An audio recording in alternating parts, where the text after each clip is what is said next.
Hello everyone and welcome back to my channel. For anyone who's new, my name is Olivia and today is my Flashback Friday wrap video.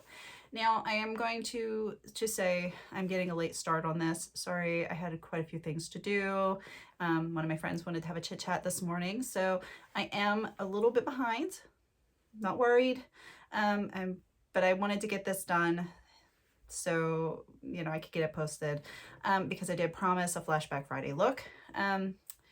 So I'm not liking the way this looks, but I also promised a wonderful lady that I would do Shira Tails today.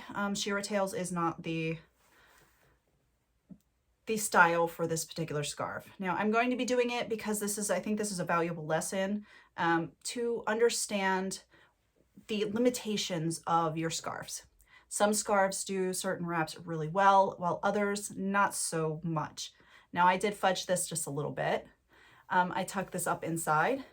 Now these were even just a second ago, but if you see, because of the shape of the scarf, this doesn't really lend itself well to Shira Tails. Now I'm going to take it off and retie it for you so you can see the basics of how a Shira Tail works, but I will be then following it with my wrap for Shabbos. All right, so what I'm doing is I need to find the perfect spot for this to wrap around and give me an even tail. This will take practice, and even with the same scarf, you're not going to do it right the first time every time. If you do, you're amazing, you're magic. Oh my gosh. But I have here this beautiful scarf, and oh my gosh, this is definitely a vintage piece at this point. And I say vintage in scarf world, it's a few years old. It is from the Chagim line in 2017. This is the Eternal Hope scarf, and it is a lightweight pashmina with a bit of lurex in it for sparkle and shine. It is also not cut evenly on the ends. If I hold it up, you'll be able to see maybe that this is sort of off kilter. The angle goes this way, and then on the opposite end, it's opposite, goes this way for the length. Now I'm going to attempt to recreate this Shira Tails very quickly and then move on to the wrap I'm going to wear for today. Okay, so I'm going to place it on my head. I'm doing it at an angle because angles look good on my face. And I'm going to guesstimate about here. Okay, gathering it up, doing a crisscross applesauce in the back. I'm not tying a knot. Now I'm thinking this is about right because it seems like it's similar to the length that it was before. Trust me, it took me 6 tries earlier to get what I had on. So I'm hoping that by keeping my hand where it was, that this is where it needs to be. Now, I'm going to open this up a little bit. I'm going to do, why don't I do this end in the front? This is the longer end, and you can see this is what the end looks like. And that's not just from going around my head. Do that end on top, just fold it over, get a clean cut. Maybe this will go for an easier way to get it even on the wraparound. Now I'm folding that back in. I'm bringing this up and around. And you can see it's just slightly too long. And it was that way when I put it on earlier. And there's no way to get that end to be not so crazy long. So I cheated it. And if you don't have time to keep wrapping and rewrapping, I'll show you. It's a nice tickle cheat. So it's not, if I grab and I hold up, it's not so much longer. I'm going to take the long portion and I'm just going to stuff up a little bit into here. just to cheat the length, that 1 inch. And then we've got shearer tails. I'll adjust the camera so you can see shearer tails that are just about even. And if I want to make sure it's a little bit more up, just reach in and grab the piece that I stuffed up. And that's how I'm cheating it to be even. Now you will notice that this one is fuller on this side than this side. And there's, because of the scarf and the shape of the scarf, there's nothing I can do about that. So again, knowing the limitations of your scarves is kind of important. Now this looks halfway decent, not the wrap I'm going with for today. So I'm going to take this down and rewrap in something a little bit different. Okay. Take this off for a second. I'm also wearing a signature shaper. I don't wear it often, but I've finally got this guy stretched out to the point where my hair fits comfortably in it. And typically when you say stretched out shaper, you're like, oh no, must shrink it back to size. But I'm really pleased that I've gotten this all stretchy and all my hair fits in it, and it fits comfortably on my head without it being too tight or not enough space for my hair. Thought I would throw that in there. Okay, so what I'm thinking is I saw a wrap, friends of mine sent me a photograph of a wrap, and it of course had a tutorial attached to it. And before I watched it, I looked at the wrap and I did my analyzing, my little magic. Ooh, I know how that was done. Yeah, it wasn't how it was done, but it had a cute frill right here. And I was like, oh, okay. After I watched it, I went, okay, I'm going to do it the way that I did it. So in my head, the way that I did it in my head, I practiced it last night with a different scarf. So it'll be different with this one. So I'm fingers crossed that this will work with this beautiful scarf, and it won't take me 25 times to get it done. But what I'm going to do is I'm going to fold this so that it fits better on the head. And I'm going to have one short tail and one long tail. And when I tie the knot in the back, I want the short tail to come out at the top of the knot. And I want the knot to be right here and to have the short tail coming straight up, and it'll come up the front. And I'll show you. I just wanted to explain first that first bit. Okay, so I'm going to fold this. I'm not really worried about having something really super fancy at the front because you probably won't see it anyway. Okay, so I'm going to put this on and see if this is the spot. Okay, long tail. I'm holding it in the back. Now when I'm trying to figure out, I'm just going to hold it right here and bring this forward, and I can see that it's not quite long enough. So let's see if we can get it a little bit longer.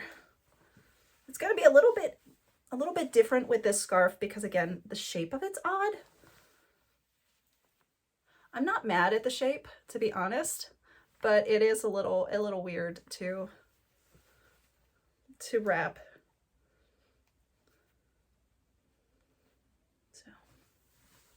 That's a nice long piece. I might switch sides and have this one be the short side, but let's see. Yeah, we're gonna switch the sides and have the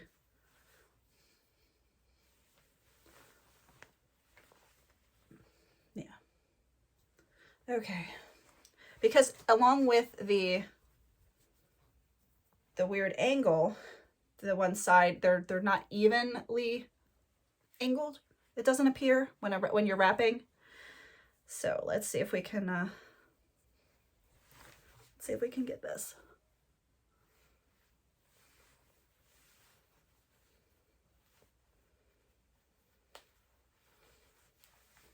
Okay. Oh, okay. So see, right away I got the correct length. All right, I'm just going to tie the knot in the back just like so.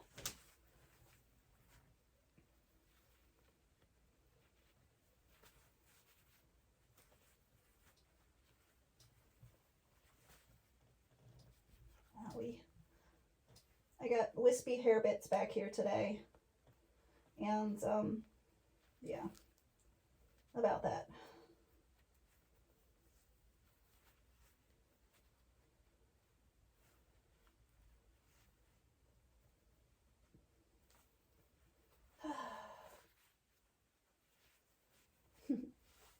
Okay, there we go. So the knot in the back wants to look like so. Wants to look like this, with this long tail hanging straight down, and the shorter tail coming up the front. So I have this. I'm going to take and fold in that edge, and this is going to take a little bit of playing with. I'm folding over this front piece just a little bit because I don't want those fringes in my face. And what I'm going to do is I'm going to take this and scrunch it and fold, scrunch and fold as I go down. I'm not using any pins. I don't want to put any holes in this scarf. There's no way to replace it, and if I snag it, I will be devastated. So, lay flat.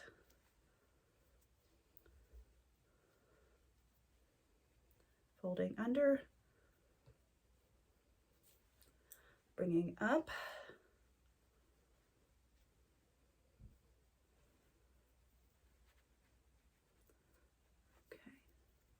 And this piece is very long, but I'd like to still use it as part of the ruffle. So I have right here. And this is what I have. This is going to get underneath that one blousey piece. I've grabbed it and folded it forward. I'm going to bring my long tail around. Now, if you fold this in advance, it's probably better. I didn't think of it at the time, but folding. And then I'm going to bring it up. And you see this here, bringing it up and over. And as I pull and keep tension on it, I can let go. Okay. I can also pull this forward a little bit more, like this. Pull this down. This scarf is really great because it wants to stick to itself. I know for most times you don't want it to do that, but for this purpose, it's kind of helpful. So I'm folding in, and again, bringing it around, tucking in the fringy parts, and then I'm going to find the pocket, and I'm going to tuck it in. Now I've got this really great bit here that I can adjust and play with. There's a spot here that's not quite right. I can get it to play nicely. That would be great. Adjusting, and I've got a little bit of that weird fringy part. Can just lift and tuck away. Got this fringe here. Okay, now this part here, it's too long onto my face. I just tuck it in. And the tension from the band that's going over, the scarf band that's going over, will hold this frill in place. Now, if you have little ones who are just coming up and pulling on it, it's not gonna stay. But again, if you have little ones that are pulling on your wrap, a lot of times it won't stay. So otherwise it will stay. Okay, there we go. Now to dress this one up, let me see if I can find it. I can lean this direction. Grab my accessories bin. There are like lacy bits to put in there. You can, like this piece. This would be perfect to add in to add in a bit of glamour. So that's what I'm going to do. I'm just going to use this piece. Now, if you also had some little bits of lace, this kinds of lace would work as well. So I'm just going to use this guy here. And I'm tying this in the back just in a square knot. You could do a bow if you want. I'm just doing the square knot because I want it to be tighter. Okay. And not move. I can always pull it off, just pull it backwards and undo the knot later on. But okay, so this is today's wrap. I'm going to probably adjust this a little bit, stuff it under a little bit more to get it to be a little neater. But I'm going to stand up and show you my ensemble. This outfit is a fun outfit I just got in. I saw this and had to have it because I don't typically wear rompers. I would say rompers, but all-in-one pieces for lots and lots of reasons. But this one was super cute and I had to have it, and I'm glad I bought it because it fits so well. It fits so well. So let me move this chair and show it to you. Okay, so this is my cute romper. Let's see if I can get the camera angled more down, so you can see the wide legs. This is super, super cute. And the way from the side profile, the way it flatters, it's not figure sucking to my backside, but it's very, very comfy. And it also fits really well this way. A lot of rompers, I don't pick out rompers because they tend to be shortcut this direction and are very uncomfortable to wear. So this one kind of, I don't know, makes me very happy that I picked it up. Now, I am going to sit back down. I am going to be doing a little bit of fun embroidery work soon. This blouse is one of my favorites, and I may do it on camera just for fun. I have to figure out how I'm going to do it, but I realized that it was slightly shattered in this area, and the fabric is slightly shattered in this area, and I like this blouse a lot, and I can't find a replacement. It's got lace insertion and lace and pleats and all kind of fun stuff. So I'm not wanting to get rid of it, even though it is probably almost 20 years old. I really like it a lot. So to fix it, instead of throwing it away, I'm going to either be doing some type of white work embroidery right here on the blouse, or I'm going to be doing an insertion of more lace in this area. So that's probably not going to be anytime soon, but it's something I am thinking about doing and videoing. So let me know if you're interested in that. I will get on figuring out how to do the camera work for that. So, all right, everyone, this is the wrap. I hope you all have a wonderful weekend. Shabbat Shalom to those who celebrate, and I will see you in the next video.